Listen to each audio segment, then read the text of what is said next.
Hey, this is Yishan. Nice to see you again. Welcome to Deep into Sleep. I don't know whether you had this experience before. Yesterday, I had a really big dinner and turned out I could not sleep very well. And that made me think about the relationship between food and our sleep. Our guest today, Christine, started a vegan diet since 2015. She currently lives in New York and works as an insurance broker, actor, and singer. So she used her own experience to share with us how this vegan diet and how to change her relationship with food has impacted her life a lot. Hi, Christine. Welcome. Hi, thank you so much for having me. I remember last time we chat, you taught me so much about the relationship between food and life. I know you're on a special diet right now. Can you share with us what made you choose to be on a vegetarian diet? So, I actually follow a vegan diet now, and I have been a vegan for, gosh, like 4.5 years at this point, almost five. It has directly impacted my, like, the correlation between me listening to my body and what it needs rather than just kind of blindly doing what you think you're supposed to do, eat, sleep, functioning. Because the vegan diet it's becoming more popular now, but when I first started, I wasn't really sure what I needed to do and what was going to be necessary in order for my body to function properly, getting all of the proper nutrients and protein, et cetera, in my body. What I had to do is I had to listen to it. So I remember when I first decided to cut out meat and dairy from my diet, I remember I was craving a hamburger. I thought to myself, okay, there's something that I need. Why do I want a hamburger? What is important in that I would need? And the first thing that I thought of was probably iron. My body probably needed iron. So okay, where can I get iron from? Spinach, kale, salads. That's an important thing, and maybe protein. So why don't we throw some beans in there, and why don't we kind of just experiment and then just see how we feel after consuming it? See if I still have the craving. Um, so that's what I started to do. I just started to kind of experiment in those ways and see if the cravings went away for those, like, specific foods, and they did. And now I feel better than I've ever felt before, and I've also just discovered how to listen to myself, like listen to my body, listen to what it needs in order to, get the essentials. And now when I am lacking in something, my body tells me. It's like I'm on a dimmer or something. When, if I'm missing, B12 or something like that's necessary, my body will let me know. So it's been really, really effective in helping me listen to myself. Oh, that's awesome. And I think that's actually quite hard to do, right? To really understand our body, know what our body is telling us. Our body, I think, always sends us signals about nutrition, about sleep, about any signals, health in general. But a lot of us, we don't know how to listen to our body. But it sounds like you are understanding your body better and better. Absolutely. And it's because of the drastic change that I made, because I think we're all used to just kind of going through the motions. We know that we have to eat. We know that we have to sleep. So we just do what kind of we're told to do. You know how there are some people say that sometimes if you think that you're hungry, it might be that you're dehydrated. You just actually need water, but we mistake it for hunger. We don't really know what our bodies are need because we don't pay attention. What I discovered was I was forced to pay more attention when I did this drastic switch. And because I had decided to go vegan for ethical reasons, for treatment of animals, it became, this is going to sound horrible to say, but it was easier for me to make the switch. I feel like if I had made the switch for kind of just dietary reasons, like, oh, I think that I want to, lose weight, or I want to do something for myself, I don't think I would have stuck with it, which sounds horrible to say, but because I had kind of a different kind of moral obligation to go through with it, I stuck with it, and it really taught me a lot about myself. I hope that makes sense. Yeah, definitely, definitely. Yeah, I really actually admire your courage to do that for the moral reason. I know for myself, no matter how I feel about animals, I just it's hard for me to change my diet like that. But I Sure. always hear people talk about that if you are vegan, you are super healthy, you are super health aware. Is that true? No, not necessarily. Let's be let's be very clear here. Yes, that there are many vegans, and some of whom I know very well, who are incredibly healthy and who lead, wonderful, healthy, holistic lifestyles. I try to aspire to that, but there are definitely, it's very easy to be an unhealthy vegetarian or vegan, because you could arguably eat, like, a loaf of bread for every meal, and that's vegan. It's not healthy, but it's Oh. technically vegan. I mean, Oreo cookies are technically vegan, weirdly enough. And you could eat those for every meal. So you do have to really want to live a healthy lifestyle, and you really do have to want to make sure that your body is getting everything that it needs, because it is very easy, and I am guilty of this sometimes too, when you just don't feel like, putting the right things in your body. I'm guilty, like anybody else is, of just being like, I just want ice cream. I'm going to go get some, Yes. vegan ice cream and just eat that. Right. So um, there are so vegan ice cream. Huh. Oh my gosh, yes. Especially now in 2019, there are some incredible vegan ice creams. And I'm now starting to get some of my non-vegan friends and my boyfriend and my family members to kind of jump on that train, because people are coming so far with vegan options, using cashew milk in ice cream rather than cow's milk. And they've come so far that I've got some converts who now actually prefer it. So it's Wow. very cool. Yes. Yeah. Wow. So sounds like even you have a vegan diet, you could be very unhealthy, and sounds like you could still consume a lot of sugar, which can get in the way Oh of yeah. many health issues and sleep issues. Absolutely. And I feel it. I think because of switching the diet, and because I have started to pay more attention to my body, consciously pay more attention, when I am eating poorly, I feel it acutely. My body does tell me, and it does reflect in how much sleep I get, how restful sleep that I get. This journey, the past, almost 5 years, has definitely taught me that everything is connected. How I eat, what I put in my body, is gonna affect my concentration. It's gonna affect my work. It's going to affect my sleep, and I feel it. I feel it. It's an acute discomfort when I don't get what I need.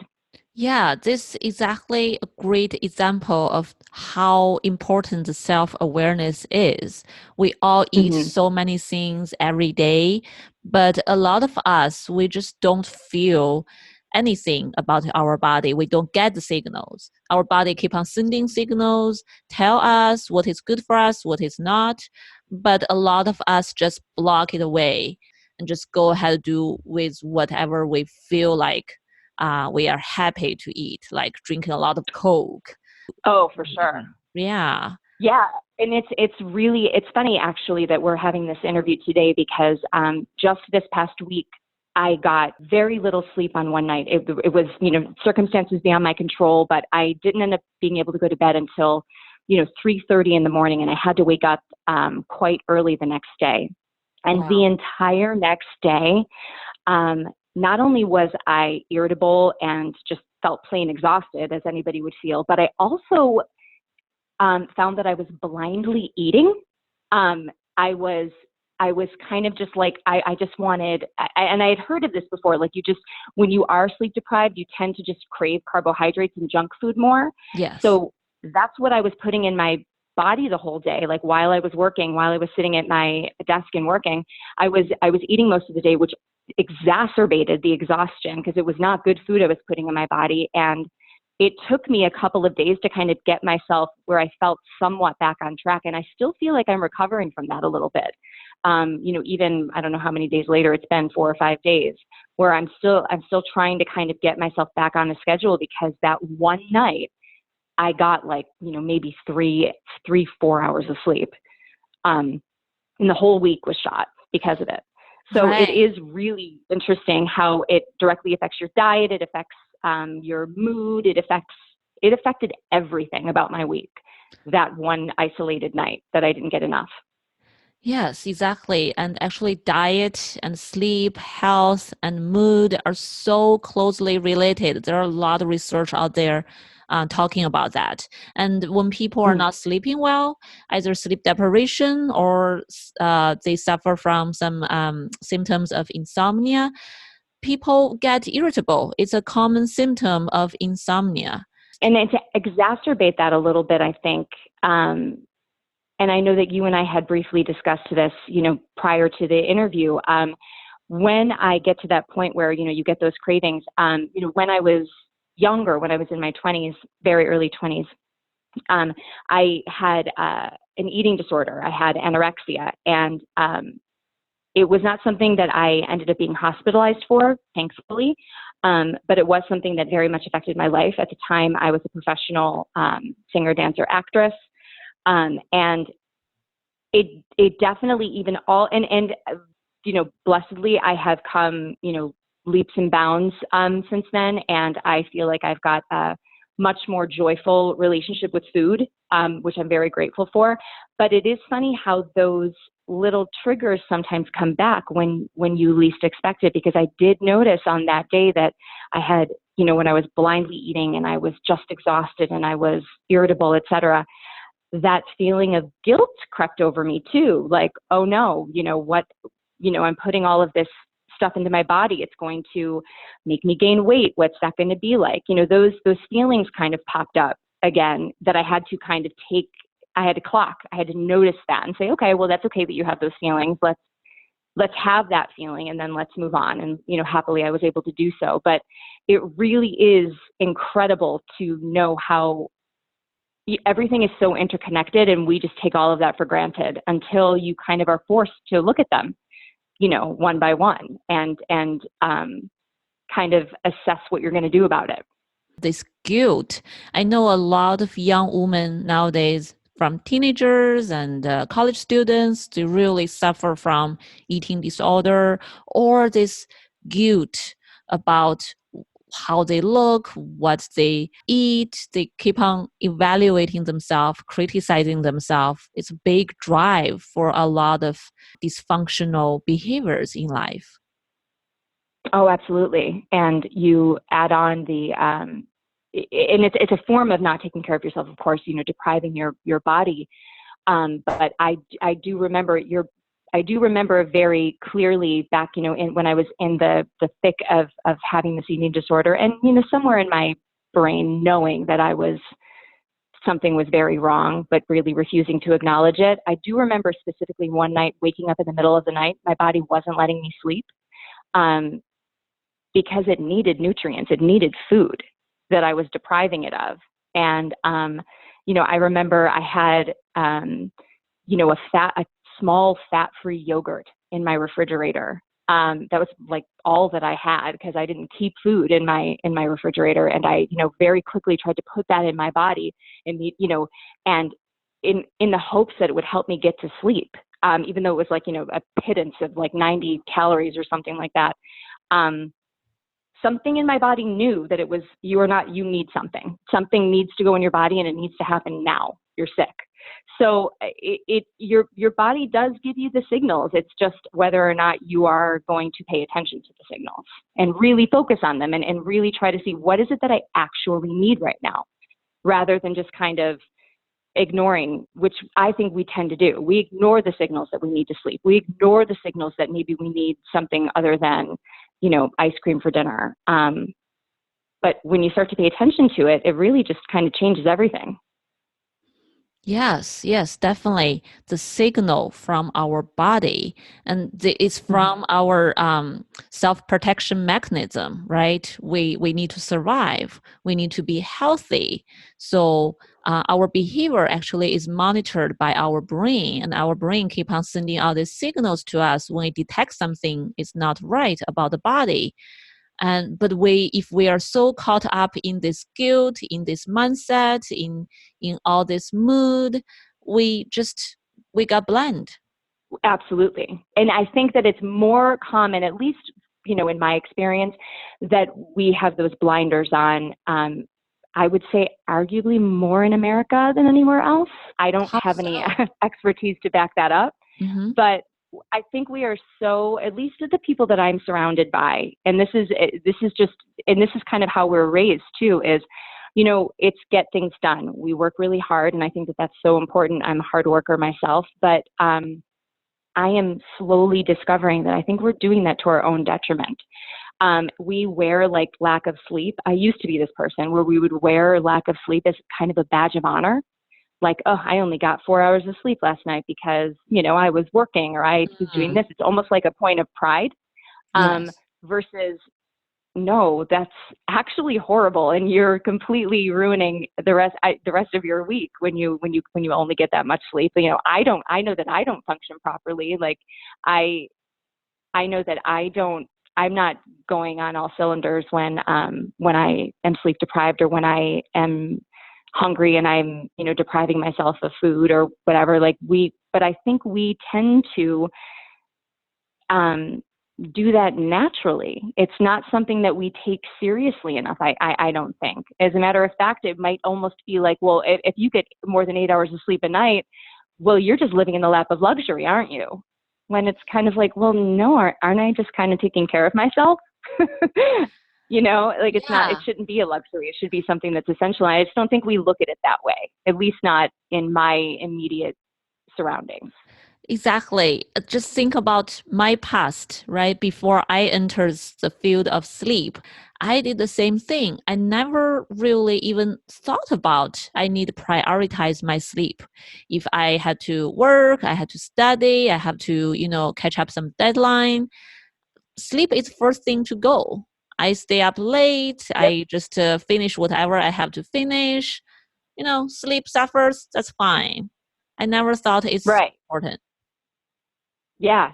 And I still don't. I mean, I still do that. I mean, to this day, like I absolutely have done it before. Will probably do it again, but I am trying my very best to tell myself, it's maybe don't do that because it's very important. And I feel it more acutely. I think maybe as we get older, we just feel things more acutely. I used to be able to, when I was in college, I used to be able to go out till 4 a.m. and get up for a 9 a.m. ballet class Wow. in college, and I felt fine. Like I was like, oh, we're good. And now it's not so easy to do something Right. like that. So I Yeah. think we do feel it more acutely as we get older too. Yeah. Other than, sacrificing sleep, I also notice, I don't know whether it's American thing because I did not grow up in America. I came to America, I find out why people don't eat 3 meals a day. I Mm, ate 3 meals a day in China, but when I worked in hospitals before, my colleagues, they don't eat lunch or they just eat something very small. I had to be the one always to go to the cafeteria, have a big lunch and eat alone. Is that common? yes, I would say so. I mean, again, with no expertise, just based on just my experience, and I'm also very guilty of it. Especially, I know breakfast is supposed to be a very important meal of the day. I am very rarely hungry in the morning. I like my coffee or my tea, and I don't usually eat until much later. I tend to eat later in the day. And I definitely find that to be the case with a lot of people. We just don't prioritize it. And then by the time, 5 o'clock hits, we're starving and we eat everything that we can find because we haven't been taking care of ourselves throughout the day. And that's another part of, I was talking about this earlier, almost feeling like you're on a dimmer. I don't do it as successfully anymore because, when you're low on food and you're low on energy, it's like your body doesn't function the way it needs to and you start to feel it. It's just, we have programmed ourselves, I think, um, to work, work, work, work, work. We'll grab a power bar if we remember, and we don't stop until we get home at the end of the day. It's just something that we have kind of programmed into our systems for some reason, and now it's the norm. The idea of you stopping for a half an hour to sit to a nice big lunch, it's almost like, well, wow, it's kind of like what I said before, wow, how luxurious of you. When it's not a luxury at all, it's basic, you're taking care of yourself in the most basic of ways. But for some reason, we just don't prioritize it, and I'm not sure why. Yeah, exactly. Taking care of ourselves is such a big, important concept, isn't it? And Mm-hmm. sounds Mm-hmm. like not only the content of what you're eating, like your vegan diet, but also the time of the day when you eat, they all send signals to your body and you all receive signals back from the body about it. Always, all day long. And it's, and you don't, I'm in no way, shape, or form, as I said before, I'm in no shape, in no way an expert, but I just start to pay attention. And when you pay attention, your body's talking to you. It's telling you what it needs if you just take the time to listen. It's just, I think that it's just the bothering to take the time to listen part that we don't really make a priority. And I'm trying to do it. Again, this is not, I'm by no means perfect. Many of my friends could attest to that, but I'm trying to pay more attention and take care of myself first.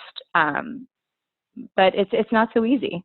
I even see it in parents too. I myself am not a parent, but I have sisters who are parents. I have friends who are parents, and it's funny watching them make sure that their children get the right amount of sleep so they're not cranky, make sure that they're eating, make sure that they get their breakfast, their lunch, their dinner, making sure that they do all of those things that are the most basic of needs, but at the same time watching them neglect themselves.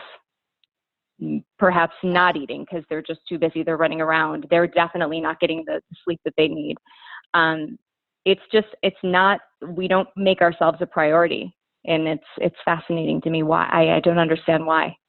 That's so true. I definitely witnessed that a lot. And even myself, my friends, my family around me, I do witness everyone a lot of time prioritize other people and instead Hmm. of ourselves.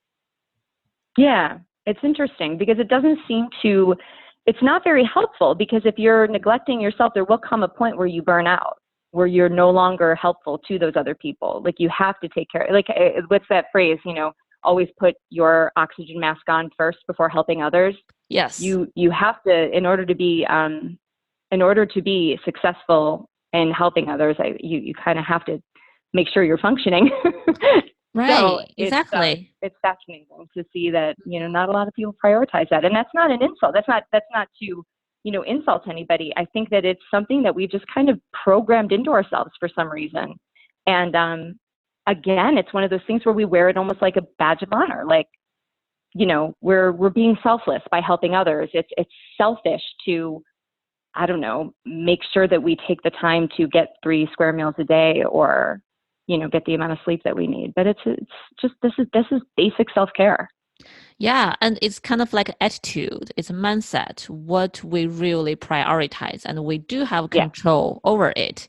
And even though you mentioned you are not expert, but I think this kind of message and experience come from you, who is not an expert in the field of nutrition or health or of Right. sleep, anything. It's more valuable because you can do that. Everyone can do that, right? We are able to prioritize self-care if we all have the power to make some change to our lifestyle, how we think about things, how we do things, how we eat. Oh, 100%. And there are ways to do it. You can do it in small ways. Like you don't have to go completely vegan tomorrow if you enjoy hamburgers in order to make a successful change in, say, your diet and your health. Because we all know that eating too much red meat, for example, is really, whether or not you have a concern about animal welfare, it's not healthy. It's not good for you, right? To Mhm. eat too much of it. So you can do little things that kind of can be small steps in trying to listen to your body. Like when you do have certain cravings, okay, well, what do I really need? Why am I, just out of curiosity, why do I have this craving right now? Have I been getting enough sleep? Do I want chocolate because I'm super sleep deprived? Am I PMSing if you're a woman of that age who might get her period? Why? It's important to ask, just to take a second to ask those questions, because I think you can make a lot of self-discoveries. And I am the first to admit I have I have the luxury of being able to do this a little bit more than, say, my parent friends who have children to look after. I don't have that burden. Not that they're a burden. I don't have children, so I don't have to worry about that. But I think maybe trying to take small steps in listening to yourself, so it doesn't seem so huge and unattainable, would be the way to go. Like, you don't suddenly have to go from getting, 5 hours of sleep a night to I must get 8 hours of sleep tonight. And no ifs, ands, or buts. That might be hard for some people, just based on their schedule and their lives and their jobs. So I don't know. I think small steps can also be super helpful in just trying to learn more about yourself. At the end of the day, that's what you're doing, is you're just learning what you need. And that can be very, very helpful in your overall health and how you interact with others too, your relationship with others, and how you're able to be helpful to others in your life as well.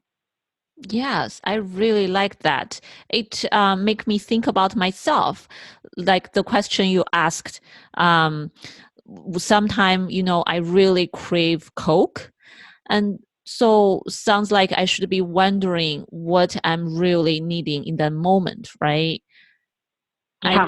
yeah, I noticed sometime when I'm more stressed out or have a lot to do, or even when I'm hungry, I would think about some sugar first. Oh, always, because it's delicious, and it's and I don't know if this is the case, but like I think of soda, like Coke, etc. When I was growing up, that was something that my family and I enjoyed, like with pizza. That was so I it's automatically, I think, even in my adulthood, soda is kind of like a comfort trigger, because it's something that I think I might associate with my childhood. I don't know this for a fact, but that is just how I grew up. And now, Dr. Pepper is like my favorite soda, and I don't keep soda in my house, or in my apartment rather, but whenever I go like on a hike with my boyfriend or something, when we're like super, like we know that we need energy, I'm like, I really want a Dr. Pepper. I really want one. I really want one. Will you share one with me? My body needs energy, and it's the easiest way to get it. It's sugar.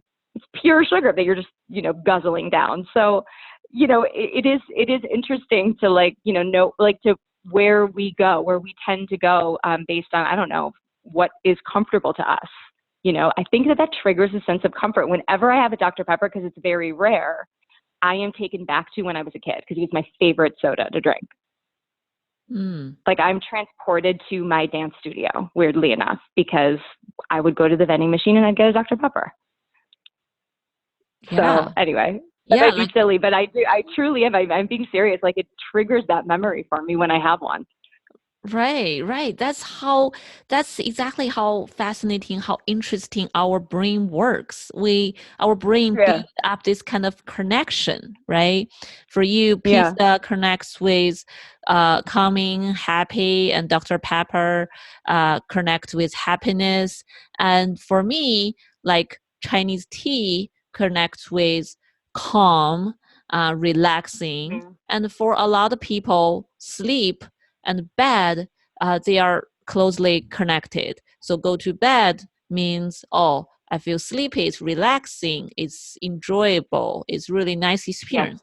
However, for people with insomnia, a bed is associated with anxiety and stress. That's how our brain builds, how we can build and like break it and rebuild new connections.